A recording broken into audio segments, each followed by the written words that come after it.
Hello and welcome to the Slate Political Gabfest. What do I tell 663,000 people in 2 years or 3 years when President Trump breaks his promise by pushing them off of Medicaid because the funding's not there anymore, guys?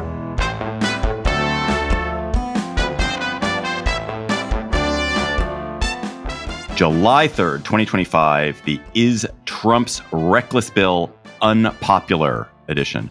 I'm David Plotz of CityCast. I'm here in Washington, D.C., back from a revivifying vacation. John and Emily are now on their revivifying vacations, which means the opportunity to have great guest hosts. So making her Gabfest debut, one of my dream co-hosts, Catherine Rampell, the brilliant Washington Post opinion columnist and anchor at MSNBC.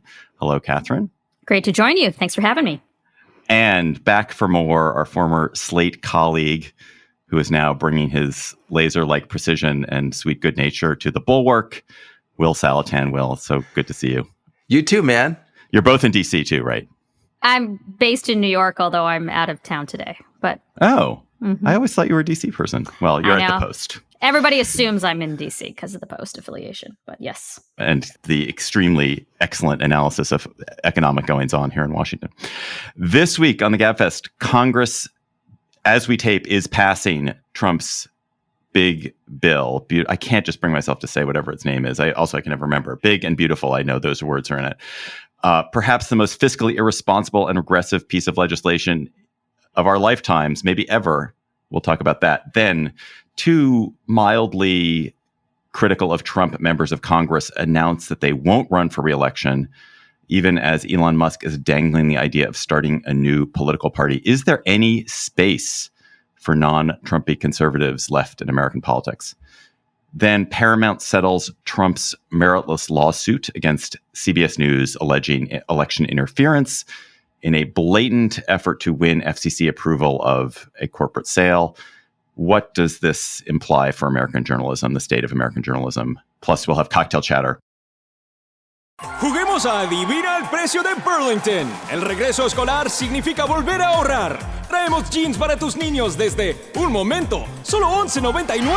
Burlington pasa el examen. ¿Y qué tal las mochilas con personajes? Las tenemos desde $12.99. Burlington lo ha vuelto a hacer. ¿Y los tenis para niños? Marcas de primera y a la última moda desde $11.99. Ya puedes ahorrar. Burlington, marcas, rebajas, wow. Los estilos y selección varían por tienda. Love espresso, drip coffee, and cold brew? With the Ninja Luxe Cafe, if you can crave it, you can brew it. Espresso, balanced. Drip coffee, rich. Cold brew in a flash. With Barista Assist technology, you brew with no stress and no guesswork and make perfect silky microfoam hands-free from dairy or plant-based milks. Shop the Ninja Luxe Cafe at ninjakitchen.com. So as we're taping, the enormous Trump bill, which passed the Senate the other day, is about to pass the House. It will undoubtedly, by the time you've heard this, it will have passed the House. A few fiscal conservatives made noises in the House and delayed some stuff that, delayed it for a couple of hours. But as sure as day followed night, they folded. And now the gargantuan makeover of federal policy and fiscal matters is going to become law at astonishing expense and with enormous costs to the nation's fiscal health and general health. So, Catherine, just start us off with the basics. What are the key spending and cutting elements of this, the taxing and untaxing elements? What big changes is it making to how the government operates, how we are taxed? So if you remember 2017, a gentler, simpler time. Sadly, yes. Yes. Much of that year was consumed with debate over, or discourse over, Obamacare repeal and regressive tax cuts. And this bill basically has both and has been jammed through, and in my view, has not gotten sufficient coverage on how damaging either of those elements are. Plus, it basically defunds a bunch of clean energy investments that will, besides hurting the earth and mankind and all of that, will politically probably hurt Republicans more, because a lot of the projects that were funded buy these kinds of incentives were in red states, solar farms and wind farms and things like that.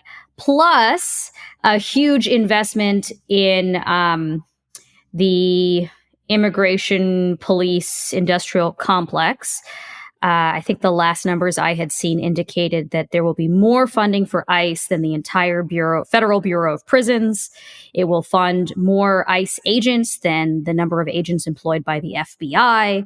So there's like just this huge investment in, again, the immigration specific police state, and then a bunch of other grab bags of stuff too. But the big takeaways, if you want to look at like how all of these things interact, are that this is, as you said, an extremely regressive bill. It's a huge transfer, probably the largest in a single bill, the largest transfer of wealth from poor to rich ever. And how is that? Like specifically, how is it because they're not saying poor people, you're going to pay more taxes, and rich people. Correct. That's not what's happening. They are partly paying for the tax cuts that disproportionately benefit higher incomes by cutting the social safety net. So that means, as I mentioned, there's sort of like a backdoor Obamacare repeal here. So there's like huge cuts to Medicaid, also huge cuts to food stamps and some other safety net programs as well. So basically, they are paying for part of the tax cuts for higher income people by reducing spending on lower income people. The cuts are pretty heartless, in my view. Not sufficiently heartless to pay for the bill in general. And in fact, it will add quite a bit to deficits, as I'm sure we'll dig into a bit more. So it only partly offsets the cost of those tax cuts. But yes, it's like a caricature of a right-wing heartless policy, but it is actually what they're doing. And just to gild the lily a little bit, like what's interesting is that, this bill has been swiftly moving through both chambers of Congress for the last few weeks. And over time, it has gotten both more expensive, meaning it adds more to deficits than it started out, and yet has kicked off even more people from Medicaid. So it's an interesting combination of things. It's like it started out pretty bad on both of those dimensions in terms of cutting people off from their health insurance and adding to deficits, and somehow both of those problems, as I see them as problems, obviously other people may not, but both of those problems have gotten worse as the bill has developed. So, Will, you're a keen analyst of rhetoric and of how people talk about things. Do you think that Republicans believe their own language about this? Do you think they believe that this is going to be generative for the economy and that it doesn't, in fact, harm America's poor people at all, and it simply is going to get after all this fraud that's embedded in food stamps and Medicaid, which does not exist? But do they believe it? Yeah, I think way too many of them do believe it. I mean, the optimistic scenario is that they're lying, but I think they actually believe this stuff. Like, let's take a couple of examples. Trump clearly believes that the cuts to Medicaid are just waste, fraud, and abuse. I mean, he gets asked this, and there was a story the other day that one of the House Republicans that he was lobbying told him, sir, you said you wouldn't touch Medicaid, but the bill does. And he was just like, he didn't get it. He just didn't receive that at all. There's also the general Republican religious faith in tax cuts it all works out in the end. And they've told themselves this story. They've told the public, but they've told themselves, hey, the 2017 tax cuts actually generated enough revenue to overcome the loss of revenue in the form of economic growth. As far as I know, that's bullshit, but there's no evidence. There is no evidence for that claim. Right. There's no evidence for that claim. But Catherine, one thing I want to go to in this whole theme, though, is there's this presumption from people on the left and every economist I ever talked to that this is terrible for America's fiscal health.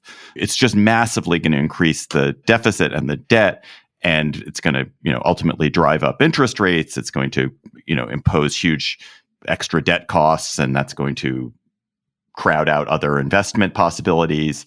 And yet the bond market, which is supposed to signal this is dangerous, guys, is not in the red.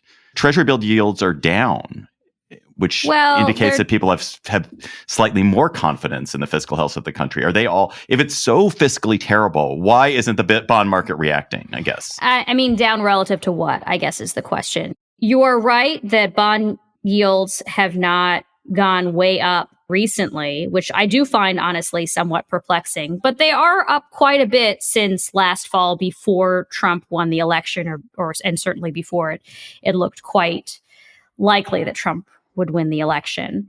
And there are a lot of things that could go into that. You know, bond yields, like I'm looking at the 10-year treasury, for example, which is often the gauge that people use when they're talking about like bond vigilantes. You know, different ways to interpret that. One way is concerns about the deficit. One way to read that is about concerns about inflation and how the Fed might respond to it, and maybe just greater optimism about the economy. But I do think I agree that it is somewhat perplexing that you haven't seen this kind of freak out yet, particularly since there are plenty of other independent experts who have warned about this. Moody's, for example, was the last of the major credit ratings agencies to downgrade us and say, you know what, maybe U.S. debt is not virtually risk-free. And they specifically cited plans to extend the 2017 Trump tax cuts. As you know, it was like, look, it looks like the U.S. government has been kind of dysfunctional in dealing with its deficits for a while. This is probably going to make things worse. And I don't know. I mean, you could well see things change in the months ahead. I'm not a bond trader, so I don't know, what's going through these market participants' heads. But I think this is a warning sign. And not only because they added so much, or they are in the process, I guess, of adding, trillions to deficits, but also a bunch of the like what probably sounds like more arcane procedural stuff that went into this, like changing the way that they do the accounting, which sounds really, technical and boring. But like basically in order to get this bill through with a party line vote in the Senate, they declared that the extension of the Trump tax cuts would be free. And I don't know that I really want to get into the weeds for what that, how they came to that conclusion. But basically, they just like changed the laws of accounting unilaterally.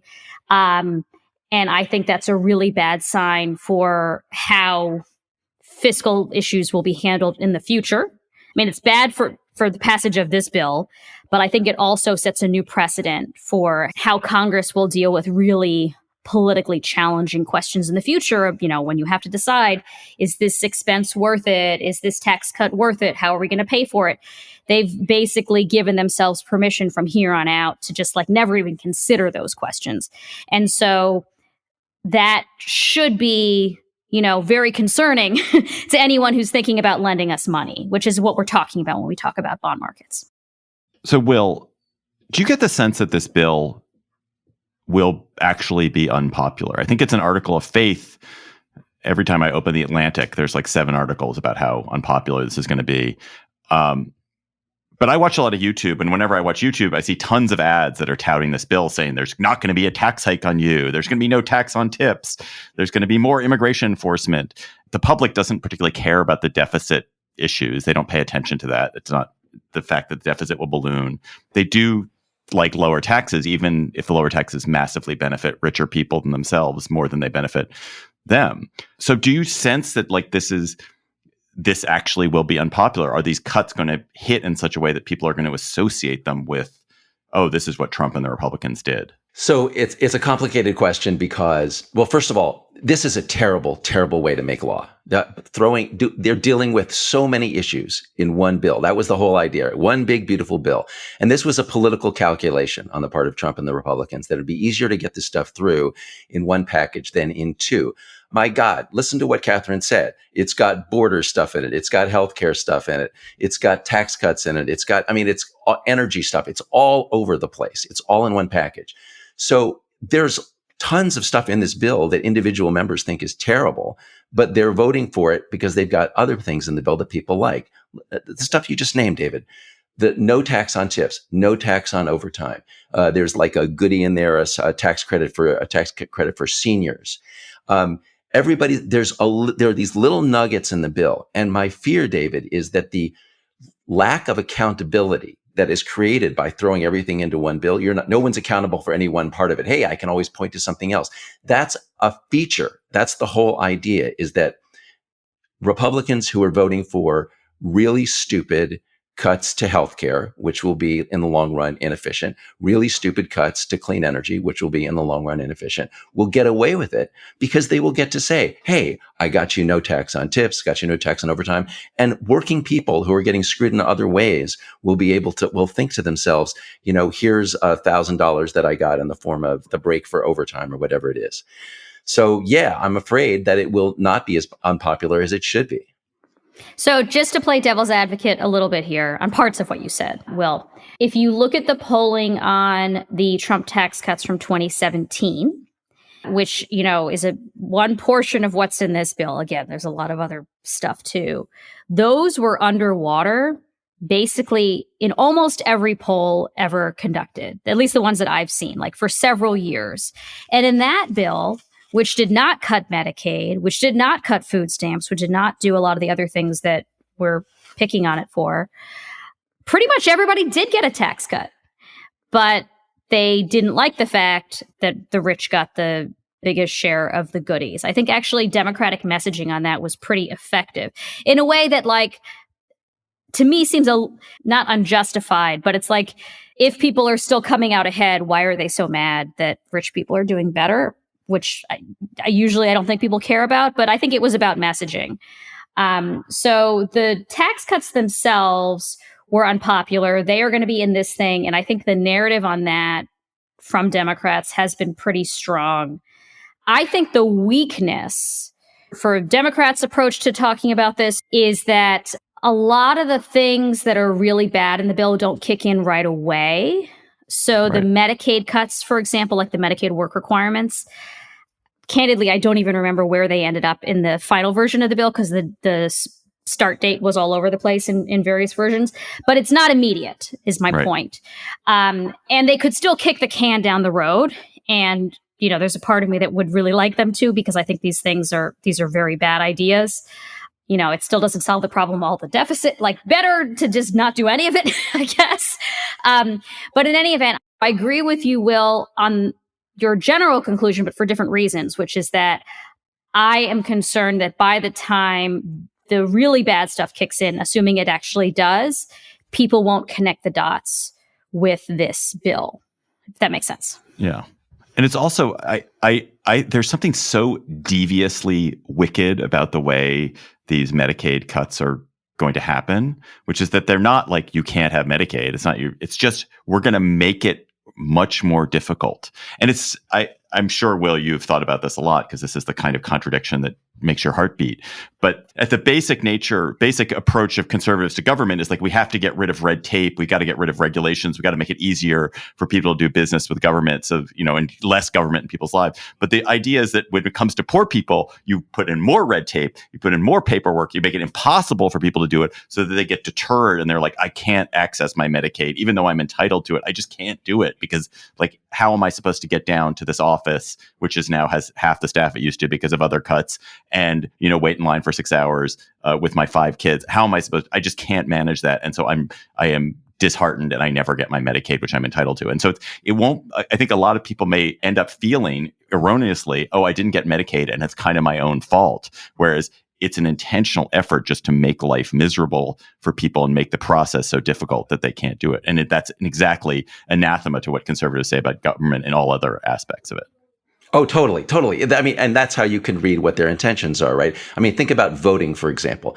What do Republicans do? They want to make it more difficult to vote. Well, I mean, they're putting in they have all sorts of excuses about how we want to make sure you're a citizen or whatever, but they're basically erecting barriers. Why? Because they want less voting. Similarly here, we're going to create more hoops for you to go through what it used to be the Affordable Care Act that your eligibility defaulted over. Isn't that right? And then they're getting rid of that. They just want to they want to create one more hurdle, 2 more hurdles, 3 more hurdles, so you won't apply for the program, get the program. And correct me if I'm wrong here, but on the Medicaid cuts, right? Simultaneously, Republicans are posing as, well, we're just putting in these work requirements. We're not taking it away from people, and people who, qualify can just, sign up to do volunteer work or whatever and get it. So it's nothing, right? And then at the same time, they're counting it as savings, like they're anticipating. From an accounting standpoint, that they are going to keep. That's just because it's only going to be the non-deserving, fraudsters, welfare queens or fraudsters, people taking advantage of the program. Not people like you, not good people like you who actually contribute to society. But Catherine, isn't in their accounting, such as it is, isn't part of the premise that these work requirements are actually going to reduce people getting Medicaid? That's absolutely. The whole point. But it's only the people. They're very inconsistent. So sometimes they say no one's going to lose their Medicaid. I think Ross Vogt, the OMB director, said something to that effect, and maybe even Mike Johnson, the Speaker of the House. Sometimes they say no one's going to lose their Medicaid. Then sometimes they say only the non-deserving parasites of society or the illegal aliens or whatever are going to lose their Medicaid. First of all, for the most part, undocumented people cannot get most of these kinds of benefits that we're talking about. And then sometimes they're like, we're all going to die anyway. Who cares? That was the Joni Ernst line. So they have tried different ways to message around it. And from the polling I've seen, none of that is effective in overall views of the bill.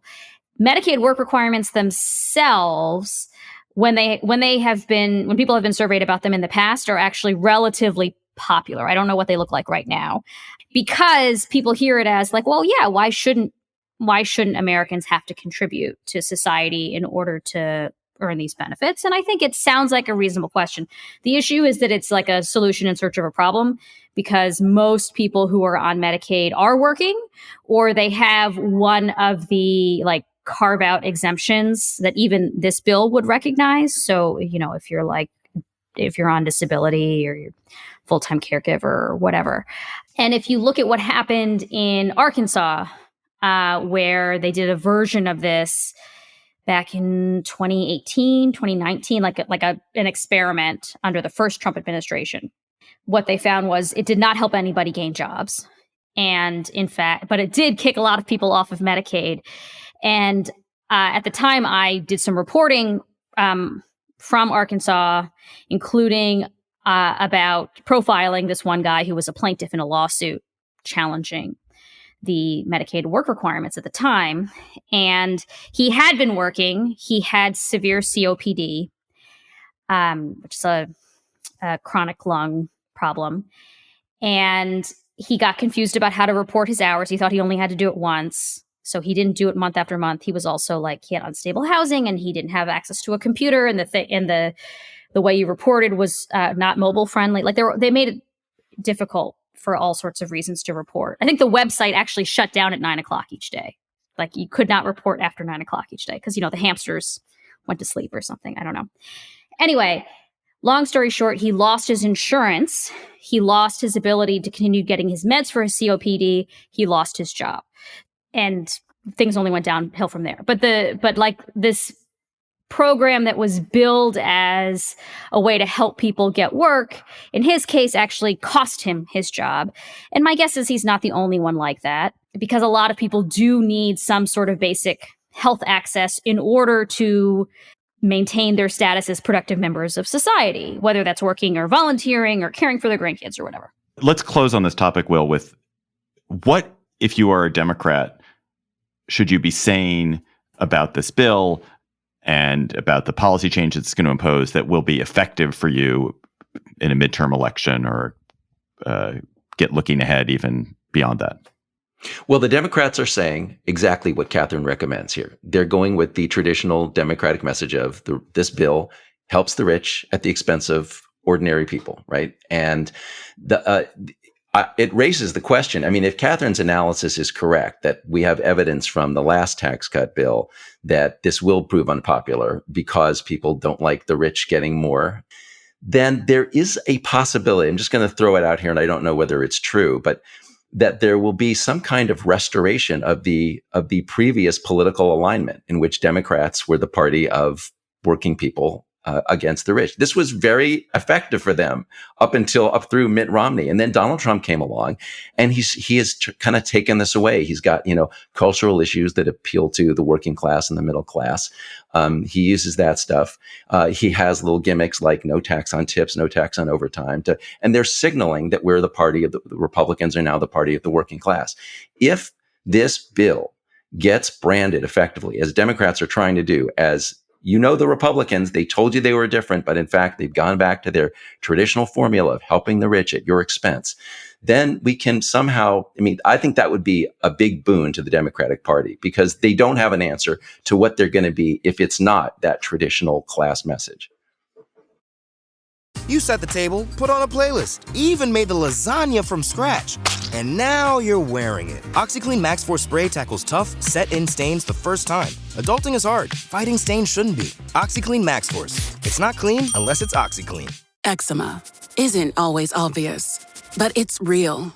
And so is the relief from Ebglyss. After an initial dosing phase, about 4 in 10 people taking Ebglyss achieved itch relief and clear or almost clear skin at 16 weeks. And most of those people maintain skin that's still more clear at 1 year with monthly dosing. Ebglyss, lebrikizumab LBKZ, a 250 milligram per 2 milliliter injection, is a prescription medicine used to treat adults and children 12 years of age and older who weigh at least 88 pounds or 40 kilograms with moderate to severe eczema, also called atopic dermatitis, that is not well controlled with prescription therapies used on the skin or topicals, or who cannot use topical therapies. Ebglyss can be used with or without topical corticosteroids. Don't use if you're allergic to Ebglyss. Allergic reactions can occur that can be severe. Eye problems can occur. Tell your doctor if you have new or worsening eye problems. You should not receive a live vaccine when treated with Ebglyss. Before starting Ebglyss, tell your doctor if you have a parasitic infection. Searching for real relief? Ask your doctor about Ebglyss and visit ebglyss.lilly.com or call 1-800-LILY-RX or 1-800-545-5979. 2 Republicans announced recently that they would not run for re-election. Both are notable because they're among the more bipartisan or slightly less partisan Republicans left in Congress. Neither extremely bipartisan, just neither moderate, just a little bit less conservative and a little bit less partisan than most of their party. So in North Carolina, Tom Tillis will not run to hold his Senate seat in that purple state. And in Nebraska, Don Bacon will not run to hold his House seat in one of, I think, only 3 Republican-held districts that Trump lost the popular vote in 2024. So both of those are going to be quite contentious seats to fill. So Tillis's announcement was particularly a shock. I think it came just after he had denounced, the big bill, because it will throw 633,000 North Carolinians off Medicaid eventually. So, Will, why do you think these 2 guys are giving up on Congress, and what does it signify more broadly about the diversity of the Republican Party, or the homogeneity of the Republican Party? Yeah, I think that this is another symptom of the long-term filtration of the Republican Party. It's a negative filtration. Anyone who is moderate, reasonable, or even principled is getting pushed out of the party. I mean, what the Republican Party used to have a platform, and now their platform is basically Donald Trump. One of the remarkable things that I saw in the last couple of days was Trump was going after, I believe it was Thomas Massie, another Republican. Again, Massey's not a moderate. He's a sort of far right, fiscal hawk libertarian. And Trump announced that that there was a poll taken in Massey's district in which he said, anyone I endorse beats Massey. They did a poll, like whoever Donald Trump endorses, right? So that is what the party is. We don't know what that person stands for. All we know is that Donald Trump endorses them. You take a poll, yes, they will vote for that person against the incumbent. And that's kind of what has happened at the party. And so it's from multiple directions. Some people, Republicans in the middle, some people on the right. Anyone who believes in traditional things, like what was Bacon's thing was he didn't believe in tariffs. He was a free market guy. He was a Reaganite, right? And that's not acceptable anymore because, Trump has abandoned that. The whole party has abandoned that. So these people are getting filtered out of the party. And the weirdest thing is that on their way out, Trump is saying, see you later. Trump bashed Tillis and said, I'm going to primary you. And the next day, Tillis says, you know what, pal? See ya. I'm out of here. And then instead of, Tillis's colleagues in the Republican Party, they're not saying, oh, we really miss you, Tom. They're afraid of Trump. Everyone's afraid of Trump. So, in the long term, what is happening at the Republican Party is that the only criterion that matters now is loyalty to Trump. Think about who's going to replace Tom Tillis in North Carolina. I don't know if the Republicans will win that seat again, but they're probably going to put Lara Trump, literally the president's daughter-in-law. It's become this, family cult party instead of an actual party that has a platform and believes in things. So I think growing up, I thought of politics as like, okay, you're working with people, you're collaborating, you're looking to find solutions. I imagine this job has become incredibly boring also, because you don't get to exercise any independent judgment or pursue your own fashions. You're rewarded for how willing you are to spout or to speak a party line. You are not permitted to have your own position on anything. Everyone has become a foot soldier. Everyone is now a foot soldier, and they are a foot soldier for the cult of Trump. And that, in addition to that being just bad for the country, bad for policy, it just seems like it would be a really crummy job to have if that's the only thing you can do. So I think crummy, but not boring. I think the problem is that, well, yes, all of these lawmakers in the Republican Party are acting as if they have no agency anymore, and that they just have to do what, the party, by which I mean Donald Trump, demands. So, and it's really pathetic and cowardly. Not only the people that you've just rattled off, Tillis and Bacon, but even people who are keeping their jobs, like Murkowski from Alaska. It's like, oh, I really don't like this bill, but I have to vote for it, and like somebody else will fix it. And there was and Josh Hawley, similarly, was very critical of the Medicaid cuts, and then ultimately voted for the bill and was like, yeah, we need to do something about this as a party. It's like, dude, why do you think you are in office? You have the capacity to make to cast votes that are consistent with the thing that you were saying. So I think in some ways, yes, like it probably feels very, disempowering, but that's like their own problem. I think the reason why I would not characterize it as boring is that anyone who's thinking about stepping out of line may genuinely fear for their safety, and not only the safety of their political career, but like Mitt Romney made a bunch of comments about this on his way out. There was a biography that published when he was on his way out of office. There was an excerpt published in The Atlantic, and he basically said, like, behind the scenes, people are genuinely fearful about threats, like life or death threats to themselves or their families if they step out of line. So to me, it's not like they're like twiddling their thumbs like, oh, I guess I'm not going to do. Like, I do believe that some of them have agonized over these concerns, but ultimately they, stick with Trump because they're too power hungry or because they are afraid. But if they are afraid, they probably shouldn't be in those jobs to begin with. Right. But power hungry in the way that like you just want to, you get some sort of reward out of sycophantishly attaching, lampreying yourself to this terrible person. Yeah. And anyone who wants that, anybody who finds that psychologically rewarding, anyone who is gratified by that is someone who has deep problems that we probably don't want running the country. I don't know. Who do you think runs for office? Like people who... people who were always courageous and... But I think it's much more that way than it used to be. I do think there are a lot of people who did it because they thought, oh, this will be fun because we're going to collaborate, we're going to negotiate, we're going to give, take, and I'm going to stand up and I'm going to make brave Mr. Smith goes to Washington speeches. And that's what people thought it was. And then it turns out, no, it's just like you're a phalanx. You're part of a phalanx in lockstep and you have no agency, as you say. I think by the time you're running for Senate, you probably know the score. And you I don't know. I assume they're all cynics coming in and not Mr. Smith goes to Washington types. Maybe I'm wrong. We should do like a personality analysis of everybody who gets newly elected to the Senate over time. I wish I were as optimistic as you, that they were all coming and trying to solve problems. I think there's some of that. There's some of ego. There's some of lots of other stuff going on. I think about the people I knew like in college who I'm like, oh, this person is definitely running for political office someday. And it was not necessarily the ones, like some of them were the people who were like both really charismatic and problem solving oriented or whatever. And a lot of them were like, no, these are like the glad handers who like seem slazy even at age 18. But yes, I think that it's just like what it takes to stay in office now, even if you were of that personality type before. I guess I'm being too cynical. I'm sure that there are some people who actually want to solve problems. But what's been frustrating to me and what I think has been revealing about this like class of people who act like they have no agency and they just drop out when it turns out they are out of step with Trump is that like they should all be going out with a bang.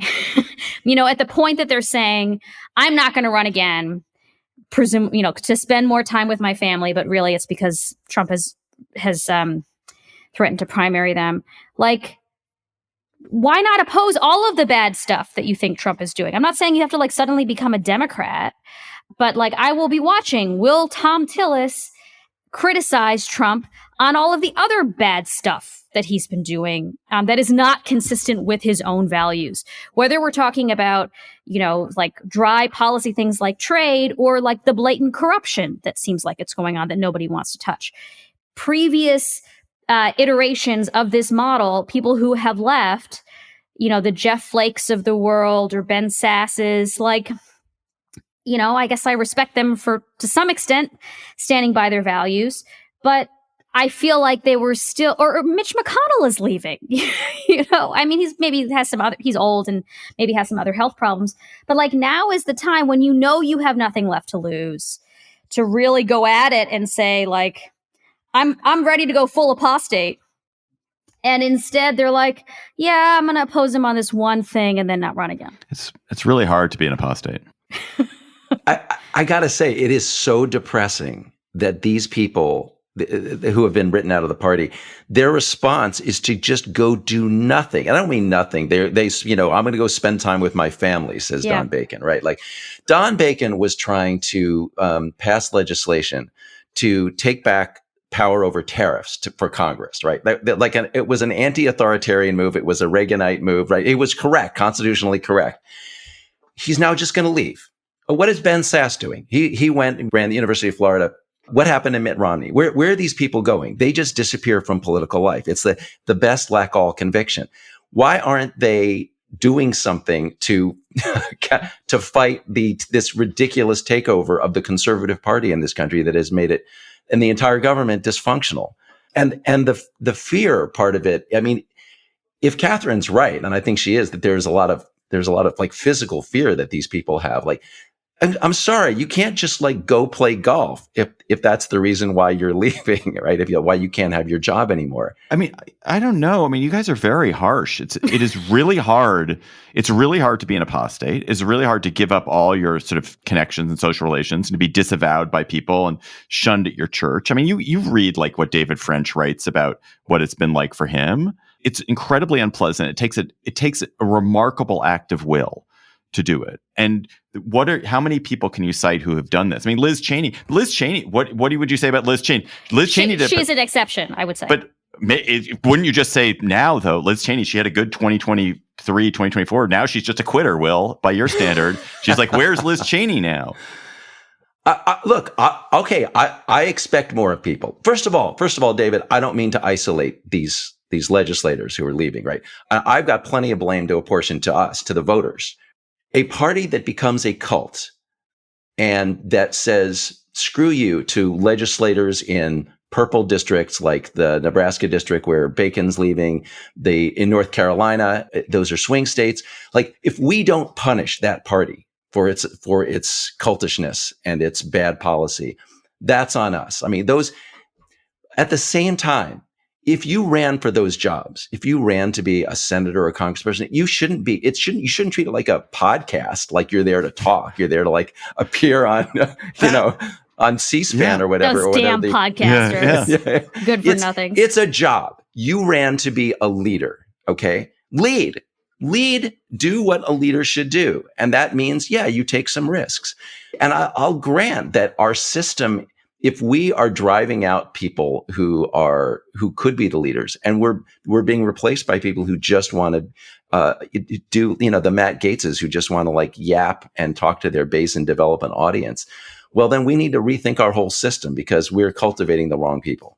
It's interesting. I was thinking, like, because the North Carolina people are saying, oh, it's a moderate state. North Carolina is not a moderate state. I mean, North Carolina is a purple state in the sense that it's evenly divided, but it just has a lot of very partisan people on both sides. I think when you look at where you see politicians who kind of successfully act with a kind of integrity and bravery and leadership, it tends to be a state that is actually a bit partisan, but for some reason has elected somebody from the other part. So at Kentucky, where you have Democratic governor, or Massachusetts has had Republican governors. I don't know if they do now. Maryland. And those folks end up being kind of, they're the most interesting politicians in the country. And I wish there was some way to solve so that we got more people like that, like more people like, a Larry Hogan. I don't think Larry Hogan was a great governor, but Larry Hogan was a lot better than any other Republican would have been in Maryland at the time.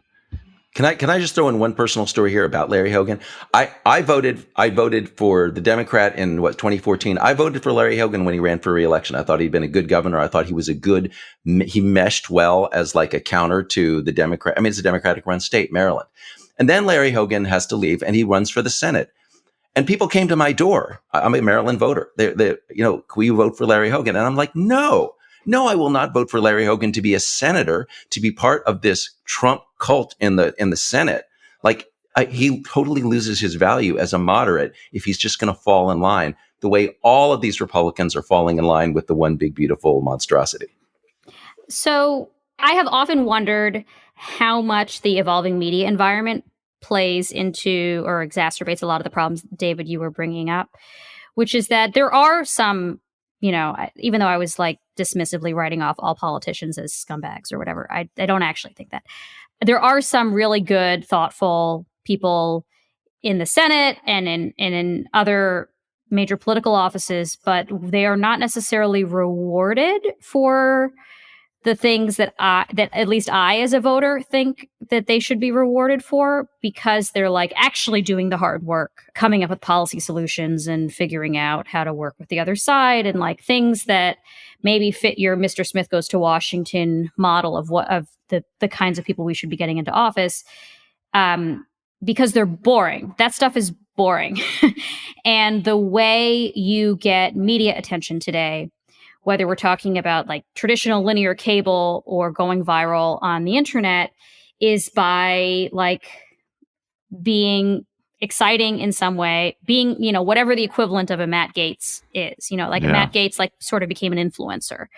And I see this happening on the Democratic side of the aisle as well, where the people who are rewarded with the most attention are the ones who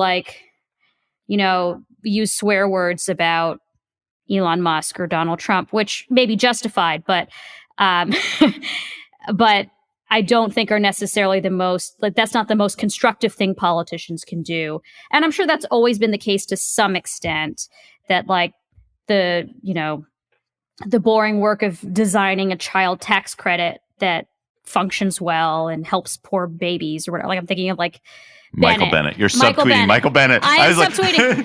Yeah, Michael Bennett. I think he's actually, I've met him before. I think he's a really smart guy. I don't agree with him on everything, but I think he is actually quite thoughtful about solving these problems and has tried to pair off, collaborate with Republicans. He's just never going to be the same kind of attention getter as some other people who I won't subtweet right now, but who are much better at the viral TikTok stuff. And again, I think there's always been an element of that, but I do wonder how much the way people consume media now exacerbates a lot of the problems that we're talking about that are not only specific to Donald Trump. He's been particularly adept at, working the new media, but it's not only about him. I just saw Brad Raffensperger, the Georgia Secretary of State, talk before a fairly small group, and he was extremely boring, but it was wonderful because it was very technical. It was all very technical. And I was like, oh, this guy really has a technical grasp of what he's doing. And it was very admirable. Let's close with Musk, because someone said Elon Musk, and so we've conjured him out of the air.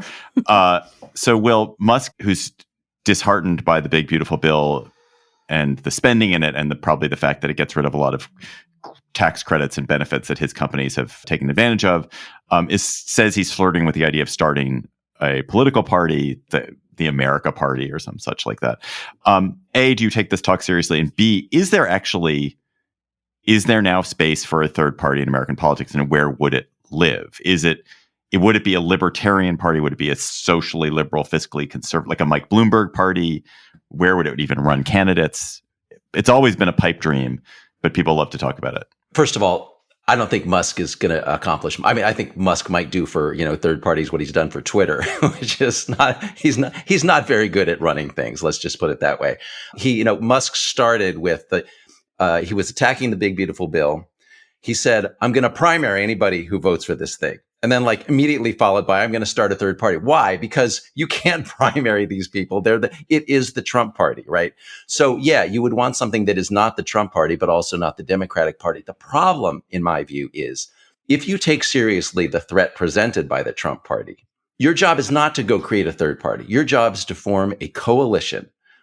You can call it whatever you want. It's not really going to be a party that's broad enough and includes the Democrats. You could start with the Democratic Party, the other party, and then you attach to it. It's like Liz Cheney going around with Kamala Harris, right? That's the move. And you're not permanently committed to be with the Democrats, but you take this existing political party that has a base and you add to it your libertarians or your Reaganites or whatever they are. It's a temporary coalition, and we're going to restore sanity we're going to restore fiscal sanity. We're going to restore some principle. We're going to restore a sensible foreign policy. And we're going to do this for a time, and then we'll reevaluate. It's like a coalition government, right? We have these in parliamentary systems in other countries. But this third party stuff, it generally doesn't work. And in this case, it's the number one thing you can do to help Trump is to fracture the opposition. As a sports fan, I have to confess, sometimes the game gets kind of boring. That's when I unfold my Samsung Galaxy Z Fold 7 and use multi-window viewing on its large screen. Boring game? I'm checking out my fantasy baseball league at the same time. Score still 1-0? I'm replying to emails in the other window, scoring points with the boss. Semifinals finally getting exciting? I'm buying tickets to the finals and booking my flights. Can your phone do that? The new Galaxy Z Fold 7. Get yours at Samsung.com. This episode is brought to you by Amazon Prime. From streaming to shopping, Prime helps you get more out of your passions. So whether you're a fan of true crime or prefer a nail-biting novel from time to time, with services like Prime Video, Amazon Music, and fast free delivery, Prime makes it easy to get more out of whatever you're into or getting into. Visit Amazon.com/Prime to learn more. The Conjuring Last Rites. On September 5th. Come down here, I need your help!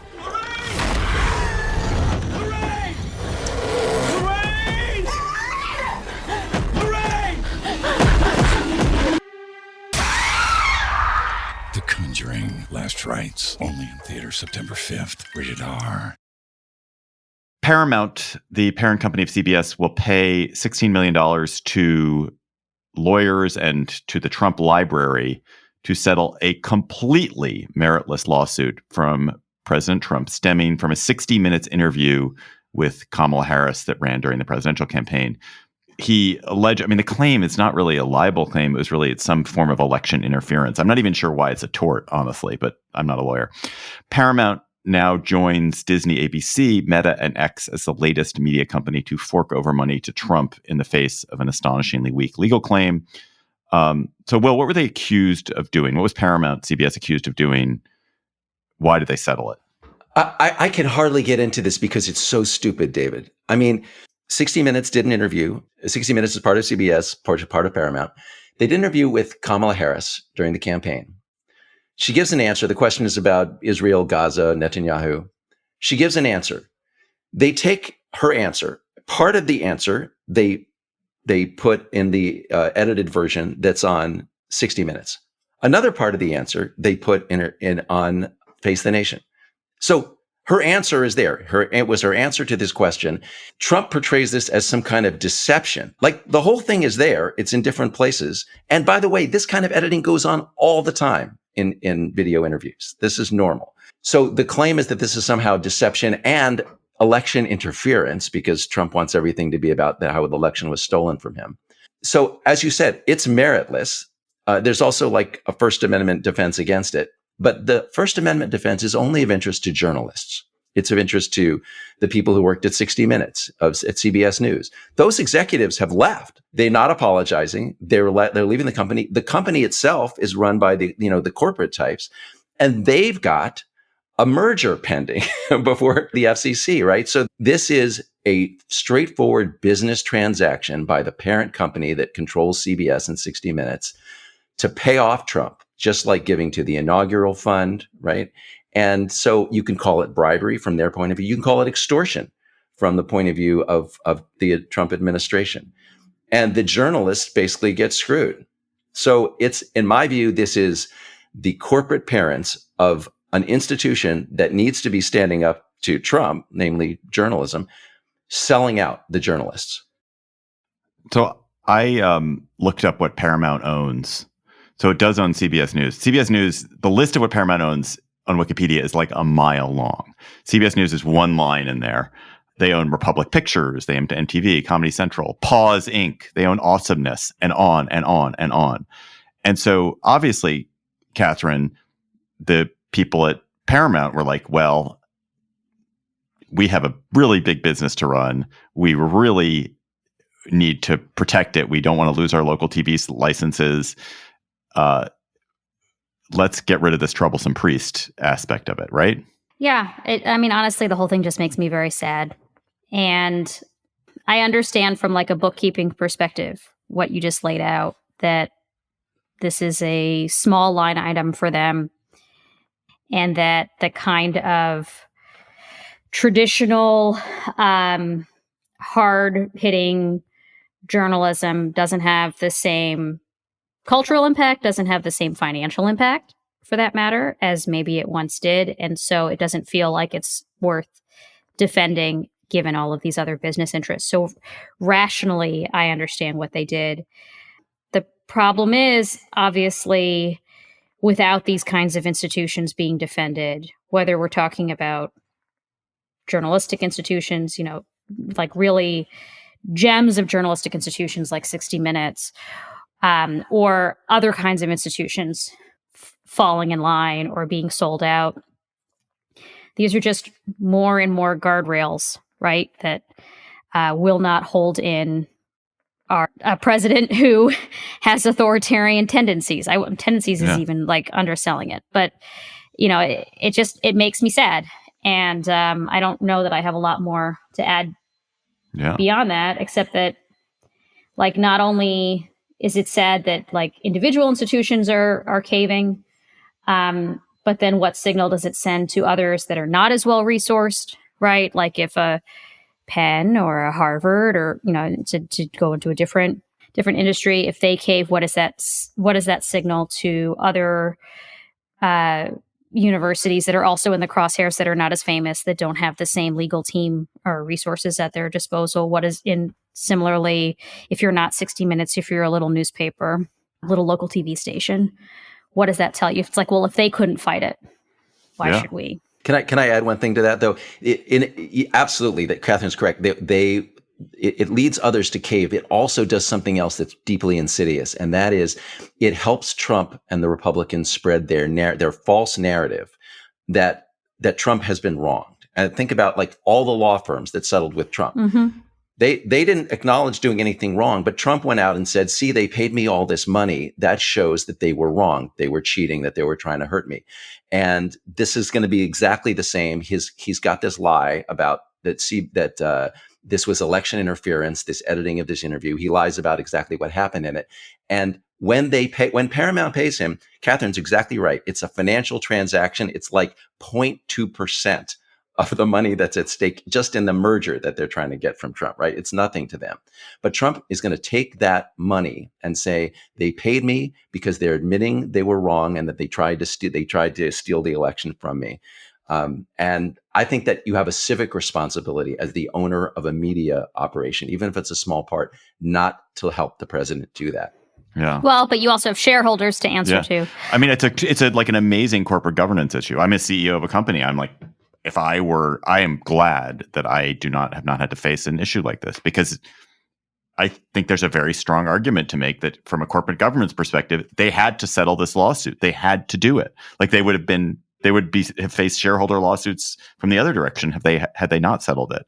And one thing I want to pick on your language there, Will, where you said they have a merger that they need approval from Trump. And that's an interesting point, because they don't need approval from Trump. They need approval from what has been, until this moment, an independent agency, the Federal Communications Commission, which has been run by people who've been acting supposedly for the public interest, now appointed by, various parties. But now it is what's changed is not just that you have a president that's acting this way, but you have agencies that are acting as the arm of the president. And Brendan Carr has made it very clear, as the head of the FCC, that he will do Trump's bidding, that he's not going to act like an independent agency. He's going to use it to bring media companies to heel that he feels are against the interests of the Republican Party or against Trump's interest. And that's an interesting shift in governance and politics in the city. Yeah, it's the problem when you have the weaponization of all of the powers of the state. It's like all of these guardrails. I was talking about institutions outside of the U.S. government, but there are a lot of institutions within the U.S. government that are obviously accommodating and collaborating with this agenda. One thing I will point out is that I feel like there's like a slightly more uplifting way to think about the law firm example, which is that a lot of the law firms that caved have been like hemorrhaging talent and clients. And I love that. I love that there's been like for them. Yes. I love that there's been like, they thought they were doing the thing that was in their narrow financial interest, right? That like, we just need to cave to Trump and grovel and promise we'll like get rid of DEI or do pro bono work, like defending January 6th people or whatever it was. And instead of actually that helping them, it has hurt many of them. And because clients are like, I want someone who's going to fight, not someone who's going to like just cave. And so I love that. And I hope that there are more examples of that we see out there. I don't know exactly what the right way to measure it is. Like maybe there'll be more applications to universities that stood up to Trump, but probably not. I think Harvard has no shortage of applicants, and they may be about to cave too. So who knows? But I would love to see like the market reward people, not just like ideals and like, podcast pundit types saying like, good for you, rah, rah, rah. I want to see like the incentives actually change for people to stand up and not cave. And I don't know what that would take. In law firms, it seems to be working a little bit. Well, let's close to wrap it up. What would it take for that to happen on the media side? Like, is there some counterexample to what Paramount has done or what Disney, ABC has done you can point to and be like, oh, actually, people have figured out a way to stand up against this? I don't know. I don't know. I think that the media environment is a really weird thing. It's very fractured, and there are so many like newer news organizations whose whole business model is about saying like, we are the one true prophet and the only people you can trust, and like all of the old mainstream media was always corrupt. And so I'm not even sure I don't know. I don't know how the incentives would align properly. I think what's interesting is that where you've seen this capitulation is from the heavily regulated parts of media. So ABC, Disney settled a similarly frivolous kind of lawsuit, owns a lot of TV stations that need licenses. Disney has enormous businesses that are constantly dealing with the federal government. Similarly, Paramount needs approval. They have a ton of broadcast licenses, and B, they need approval for this merger. So where you don't see this happening is necessarily at the parts of the media industry which aren't regulated. I mean, newspapers basically they don't do any business with the federal government to speak of. And I don't think there's been nearly the same pressure. I don't see the New York Times getting this pressure in the way that ABC's getting this pressure. My news organization has. I don't want to get into it, but you don't need to speak about it. But your news organization is really interesting because it shouldn't be pressured, but because Jeff Bezos owns all these other things, it is pressured. Yeah, I'm going to keep my mouth shut until I go on maternity leave pretty soon.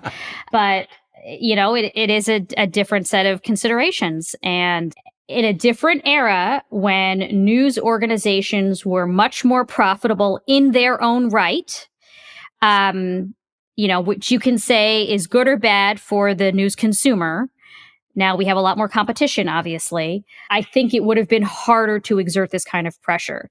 But as more news organizations become part of bigger conglomerates or are effectively cross-subsidized by other kinds of, business interests, even like at the New York Times, I think it's been a huge blessing to them that they have this burgeoning games operation and cooking and things like that can effectively help cross-subsidize some of the more expensive news gathering operations that maybe, having reporters in war zones or whatever is really important. It's very expensive, and that's not the money. That was never the moneymaker. But a lot of the other stuff that used to be the moneymaker wasn't anymore either. So it's like news organizations face all sorts of other business model challenges that also contribute to the things that we're talking about. And I don't know what the solution is, unfortunately. If I were president, I would sue the New York Times for election interference for spelling bee, because it has distracted me from so much.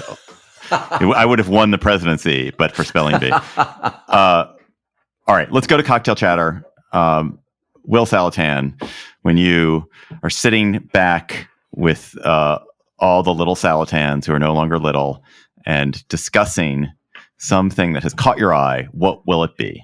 So the story that has got me very upset today is that the Donald Trump, when he came into office, started to take over various institutions that used to judge Donald Trump. And he's trying to basically undo history. He's trying to rewrite history.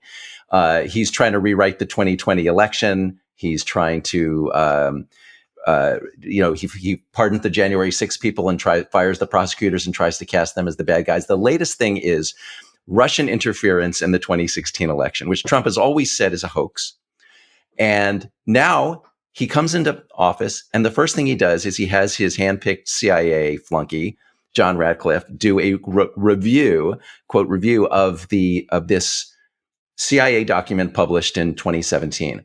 And they're basically trying to undo it. They're basically trying to say, the CIA, the intelligence community assessed that that Putin wanted to help Trump, but actually, so they find something that's in a footnote that they don't like, the Steele dossier, which was not actually used in the report, but it's mentioned. They use that to discredit it. They claim that the CIA didn't have grounds to say it had high confidence in this assessment that Putin was trying to help Trump. Anyway, what they now have is a new CIA document trying to rebuke the old CIA document.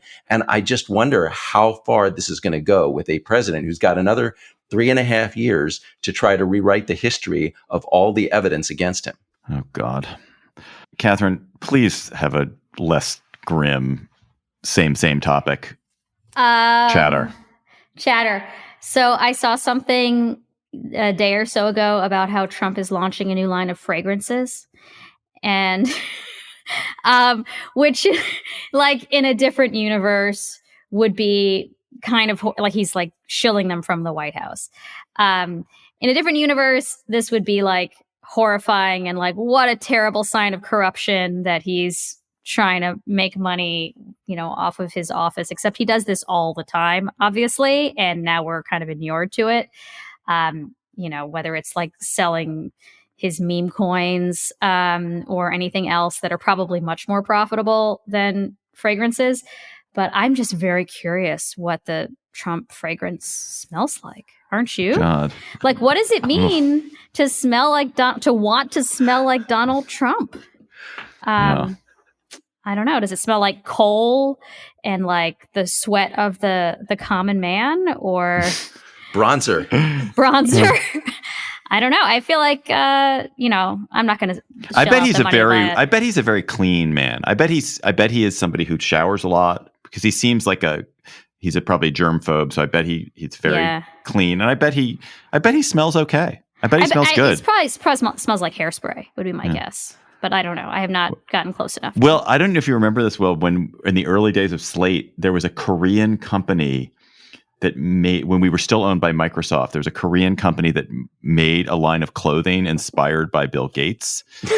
And so I got them to send me, because we were all Bill Gates employees, and I was like, what would it be like to dress like Bill Gates? And so I got them to send me all their Bill Gates line of clothing. What was it? It was really, really boring. It was like, casual Friday wear. And then I sent it all on. Once I got it, I sent it all on to Bill Gates because I figured he would want clothing that was inspired by him. But I never heard back from him. Oh. All right. My chatter is much less somber than Will's. I just got back from vacation in South Africa, which I recommend highly. And especially, by the way, if you are going to South Africa and you're going to be in Cape Town, had an amazing guide. Kembo Sitole from Itchy Feet Tours. I will hook you up. Amazing guide in Cape Town. Just tremendous person. But what I want to talk about is, so I was on a safari, and you are out in the wilderness and you see all these incredible animals, these wonderful animals, elephants and lions and warthogs, and it just got me thinking about people who hunt trophy animals. And it is, look, I'm a carnivore. I have no objection to eating meat. I have no objection to killing animals for utility. I don't even have an objection to hunting. I don't think hunting is intrinsically immoral or unethical. I think it can require guile and intelligence. And there are times when there's certain animals that are too pervasive that hunting can help keep populations. So I have no objection to hunting. But the idea that people, and by people I mean Trump children, go out and hunt endangered huge animals with huge brains and enormous social, like rich social lives and connections, and that there's some glory in killing an elephant or some glory in killing a lion is insane. It's just, when you see one of these animals in the mall, you see this family of elephants out and about. It's just inconceivable to think, oh, what would be really great is to get a trophy from killing one of them. It's ridiculous. And how else are you going to feel like a man? Yeah, how else are you going to feel like a man? I can't imagine. I cannot imagine any other way to feel like him. You know what? You know what they should do instead, Catherine? They should just buy some Trump perfume. Exactly. Some Trump cologne. That would make them feel as much of a man as killing an elephant. So masculine, I'm sure. Very musky. Very much. No pun intended. The elephants are very musky. Yeah. Elephants do have quite a musky scent on the wrong day. Anyway, that could be the name of the perfume, Trump Musk. Oh, nice. Except, that bromance is over. It might be confusing. Listeners, you have chatters you sent us this week. Please keep them coming. Please email them to us at gabfest@slate.com. Something that you have found diverting, fascinating, enthralling, annoying, most of all, worthy of discussion. Your cocktail party. And this week's listener chatter comes from Terry Weaver in Syracuse, New York. Hi, Gabfest. I'm Terry Weaver in Syracuse, New York.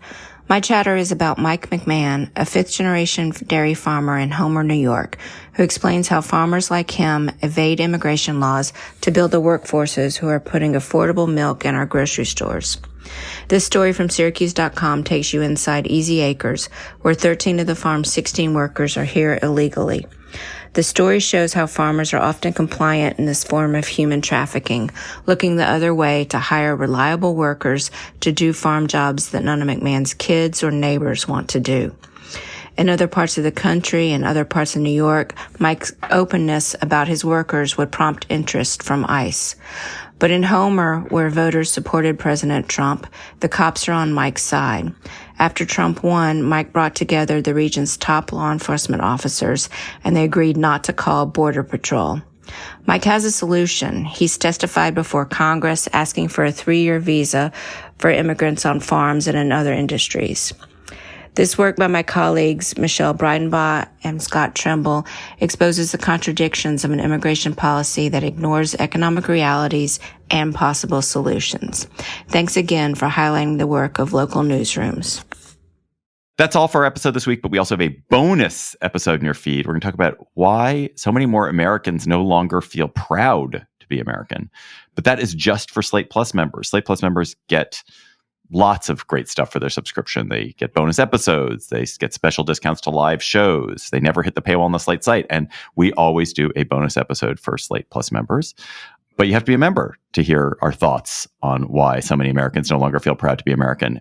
And you can subscribe by going to the Political Gabfest show page on Apple Podcasts and Spotify, or you can visit slate.com/Gabfest Plus to get access wherever you listen.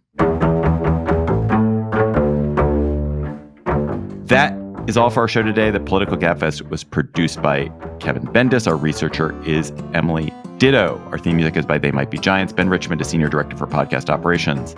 For Catherine Rampell and Will Saletan, so delightful to have you.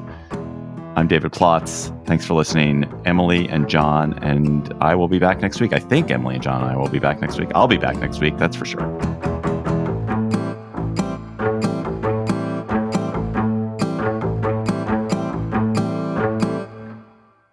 At Arizona State University, we're bringing world-class education from our globally acclaimed faculty to you. Earn your degree from the nation's most innovative university. Online. That's a degree better. Learn more at asuonline.asu.edu.